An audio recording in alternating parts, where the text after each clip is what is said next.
오늘 영상에서 다루게 될 주요 내용들입니다. 첫 번째 내용은 바이든 대통령의 인플레이션 감축법 서명과 전기차 보조금, 둘째로 스촨성 공장 전력 가동 중단과 기가 상하이 영향, 셋째로 FSD 10.13, 넷째로 폭증하는 테슬라 미국 수요, 마지막으로 기타 주요 내용들을 살펴보겠습니다. 참고로 오늘 배경 영상으로 사용되는 주행 영상은 트위터 홀마스 캐탈로그님의 실제 테슬라 FSD 주행 모습입니다. 이 영상을 보시면 테슬라의 자율주행 능력이 얼마만큼 성장하였는지를 느끼실 수 있을 겁니다. 첫 번째 소식입니다. 바이든 대통령이 인플레이션 감축법에 서명을 하였습니다. 전기차 보조금 7,500달러를 포함하는 인플레이션 감축법이 정말 속전속결로 마무리가 되었습니다. 이번 법안 통과로 테슬라가 가장 큰 수혜를 입을 것이라 기대가 되지만 동시에 전기차 보조금 지불 조건에서 상당히 우려가 되는 부분들 역시 존재합니다. 전기차 보조금 지불 방식에 대한 설명은 과거 라이브 방송으로 진행한 영상이 있으니 조금 더 자세한 내용이 궁금하신 분들은 우측 상단에 링크를 클릭하셔서 보실 수 있습니다. 이번 영상에서는 가장 핵심만 추려서 보겠습니다. 먼저 가장 큰 장점은 보조금을 받을 수 있는 전기차 판매 대수가 사라졌다는 사실, 그리고 우려가 되던 노조와 관련된 조항이 사라졌다는 사실입니다. 테슬라의 경우 기존 전기차 보조금의 한계치이던 20만 대를 호랑이 담배 먹던 시절에 다 팔아버렸기 때문에 보조금을 못 받고 있었지만 앞으로 2023년부터 보조금 조건을 만족하는 모든 차량에서 보조금을 받을 수 있게 되었습니다. 하이브리드 차량 판매를 포함해도 가장 많은 차량을 판매하는 기업이 테슬라이기에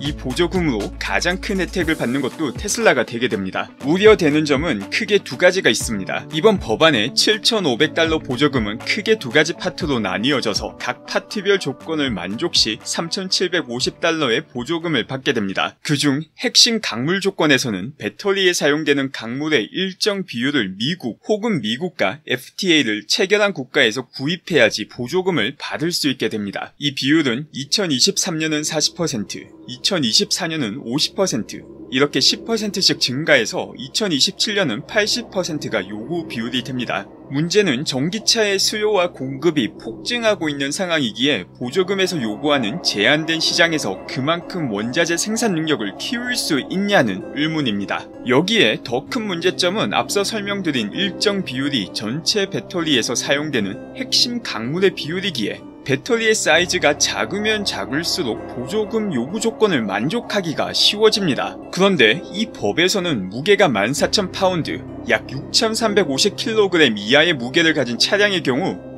7kWh 이상의 배터리만 들어가더라도 보조금을 받을 수 있는 조건을 만족하게 됩니다. 즉, 하이브리드 차량이 순수 배터리 차량보다 훨씬 더 쉽게 보조금을 받을 수 있는 구조가 되는 것입니다. 이런 보조금의 구조는 장기적으로 미국 차량 시장에서 왜곡을 초래할 수 있으며 긴 시간으로 본다면 미국이라는 국가의 전기차 산업 경쟁력을 낮추는 구조가 되는 것입니다. 이 전기차 보조금의 경우 2023년부터 적용이 되기에 앞으로도 이 법이 어떤 식으로 적용되고 산업에 어떤 영향을 끼칠지 계속 지켜보도록 하겠습니다. 두 번째 소식은 기가 상하이 생산에 잠재적으로 부정적인 영향을 줄 가능성이 있는 내용입니다. 중국 스촨성에서 60년 만에 최악의 폭염이 발생하여 전력난을 겪고 있다는 소식입니다. 가정집에서 사용되는 전력에 우선순위를 주기 위하여 리튬을 포함한 다른 원자재 생산 혹은 정제 공장들의 전력을 8월 15일부터 20일까지 중단하기로 결정하였습니다. 테슬라의 기가 상하이가 필요한 원자재 재고를 충분히 확보하고 있다면 이 5일간의 공급망 문제는 아무런 문제 없이 넘어가겠지만 만약 재고가 충분하지 않다면 이는 기가 상하이 생산량의 병목으로 작용할 가능성이 있는 이슈입니다. 물론 장기적인 생산량에 영향을 주는 이슈는 아니지만 테슬라의 생산량에 영향을 줄 가능성이 있는 사건이고 만약 영향을 준다면 이로 인해 테슬라의 생산량 증가 속도를 가소평가하게 만들 수 있는 사건이기에 정리하고 넘어가겠습니다. 세 번째 소식은 계속해서 언급되고 있는 FSD 10.69 버전 혹은 10.13 버전입니다. 일론은 8월 13일과 15일 FSD 10.13 버전이 아주 뛰어나기에 단순한 넘버링에 따른 이름을 부여받는 것이 아닌 일론이 좋아하는 대표적인 민 숫자인 10.69를 줘야 한다는 말을 남겼습니다. 그리고 이 버전이 8월 20일 배포되기 시작할 것이라 말을 하였고 이 같은 내용을 오늘 다시 트윗으로 재확인하였습니다. 다음 버전 FSD가 특히나 주목을 받는 이유는 가장 극악의 난이도인 척크씨의 비보호 좌회전을 해결하는 버전이 될 것으로 기대되기 때문인데, 실제 척크씨가 테슬라 팀이 이 비보호 좌회전 구간에서 FSD를 사용하여 여러 번 성공하는 모습을 영상으로 공유해 주시기도 하였습니다. 네 번째 소식은 공급을 크게 초과한 테슬라의 미국 수요입니다. 지난 13일 일론이 트윗을 통해서 미국에서 모델 3 롱레인지 예약 판매를 중단한 이유가 대기 시간이 너무 길기 때문이라고 밝혔습니다. 당시 미국 생산량 증가가 이루어지면 다시 예약을 받겠다고 답변을 하였는데, 이에 대한 추가 자료와 설명을 오늘 다시 트위터에 올렸습니다. 오늘 일론은 테슬라의 미국 차량 인도 대기 시간을 정리한 트로이 테슬라이크님 자료 밑에 차량 인도 대기 시간을 최대한 줄이려고 노력하고 있습니다. 긴 대기 시간은 좋은 것이 아니죠 라는 답글을 남겼습니다. 이 자료를 보면 미국에서 테슬라 대기 시간이 엄청나다는 것을 한눈에 볼 수 있는데, 사실 이 그래프가 어떻게 만들어졌는지를 알고 나면 지금 당장의 대기 시간은 그래프에 나와 있는 것보다 더 길다는 것을 유추할 수 있습니다. 이 그래프의 경우 테슬라이크님이 직접 테슬라를 인도받은 사람들에게 인도받은 분기에 며칠을 기다렸는지 정보를 수집하여 작성된 그래프입니다. 즉 2분기에 인도를 받은 사람이 모 Y의 경우 평균 175일을 기다렸고 모 3의 경우 89일을 기다렸다는 의미이며, 아직 인도를 받지 못한 사람은 이보다 더 오래 기다려야 될 가능성이 아주 높다는 의미입니다. 이처럼 대기 시간이 길어지는 이유는 미국에서 테슬라 수요가 아주 높다는 것을 반증하는 자료이며,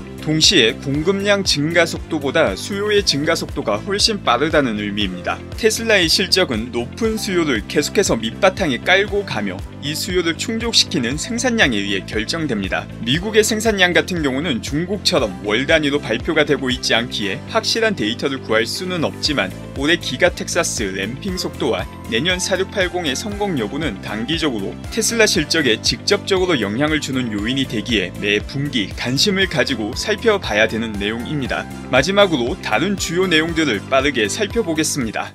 테슬라에서 테슬라가 아닌 전기차를 사용하는 사람들을 위한 슈퍼차저 멤버십을 시작하였습니다. 멤버십 가입 비용의 경우 미국에서 한 달에 1달러이며 슈퍼차저를 사용하는 만큼 추가 요금을 지불하게 됩니다. 일론이 며칠 전 중국 사이버스페이스 매거진에 보낸 글의 번역이 합리적으로 잘 되었다고 평가하였습니다. 이 글에서 일론이 가지고 있는 다양한 철학과 로봇과 관련된 내용도 담겨있기에 상당히 주목을 받고 있습니다. 일론이 농담을 많이 하기에 농담과 진지한 내용을 구분 못하는 모질이들은 무엇이 중요한지 판단을 못해서 일론이 성취한 수많은 업적을 직접 두 눈으로 보고도 일론을 한없이 가벼운 사람으로 평가하고는 합니다. 이번 글의 경우 이런 농담이 아닌 일론의 진지한 생각과 통찰력이 담겨있는 글이기에 가능하면 전문을 번역한 내용을 조만간 영상으로 따로 업로드하도록 하겠습니다. 다음은 니사의 FSD 요청과 관련된 트윗입니다. 니사에서도 안전 점수가 99점이지만 FSD를 활성화시키지 못했다며 테슬라 측에 협조를 요구한 이메일이 공개되며 오늘 많은 관심을 받았습니다.